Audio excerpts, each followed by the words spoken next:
माणुसकी कुठेतरी हरवत चालली। आज या मातीमध्ये 4 वर्षाच्या लेकीवर अत्याचार होतो। आज एखादा हरामखोर कुत्रा हातामध्ये कोयता घेतो, माझ्या लेकीच्या शरीराचे तुकडे तुकडे करतो।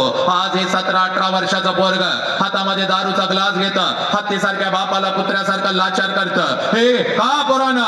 तर आमच्या मधला माणूस कुठेतरी हरवत चालला। अरे ही माती कोणाची याचाच विसर आम्हाला पडू लागला। अरे ही माती आहे माझ्या बुद्धांची, ही माती आहे माझ्या महावीरांची, ही माती आहे माझ्या ज्योती बसवेश्वरांची, ही माती आहे माझ्या छत्रपती शिवाजी राजांची, ही माती आहे माझ्या संभाजी महाराजांची, ही माती आहे माझ्या कबीरांची, ही माती आहे माझ्या 23 वर्षाच्या भगतसिंगांची, आणि ही माती आहे ही माती आहे माझ्या गाडगे बाबांची। कोण छत्रपती शिवाजी राजा? हे पोरानो, कोण छत्रपती शिवाजी राजा?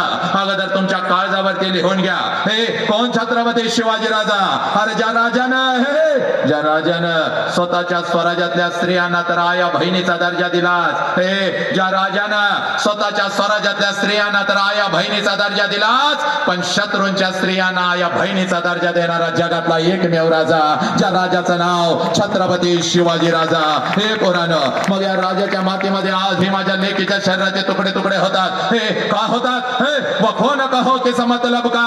हे सांगणारी माझे नेताजी सुभाषचंद्र बोस। हे पोरानो, हे का कशासाठी आज आमच्या काळजामध्ये शिरले नाहीत पोरानो? कारण आमच्या मधला माणूस कुठेतरी हरवत चालला, आणि म्हणून आज तुमच्या समोर मी उभा आहे। आजचा पंत व्याख्यान नाही तर आहे परिवर्तन, बदल झाला पाहिजे। आणि हा बदल जर जाणून घ्यायचा असेल माझ्या लेकरानं, तर सगळ्यात अगोदर हे कृतज्ञता काय असते याची जाणीव तुम्हाला झाली पाहिजे। हे कृतज्ञतेचा अर्थ असा आहे, ज्या ज्या लोकांनी आमच्यासाठी काहीतरी केलं त्या लोकांच्यासाठी आम्ही काय केलं। हे ज्या आईनं मला जन्म दिला त्या आईसाठी मी काय केलं, आणि ज्या बापाने मला जन्म दिला त्या बापासाठी मी काय केलं। ज्या मातीमध्ये मी वाढलो, ज्या मातीमध्ये मी घडलो, ज्या मातीनं माझ्या पंखांना बळ दिलं, उडण्याचं सामर्थ्य दिलं, त्या मातीसाठी मी काय केलं, हे याला म्हणतात कृतज्ञता। या परिवर्तनाच्या सुरुवातीला माझ्या मुखातून नाव आलं होतं माझ्या रामप्रसाद बिस्मिल्ला यांचं, माझ्या मुखातून नाव आलं होतं माझ्या छत्रपती शिवाजी राजांचं, माझ्या मुखातून नाव आलं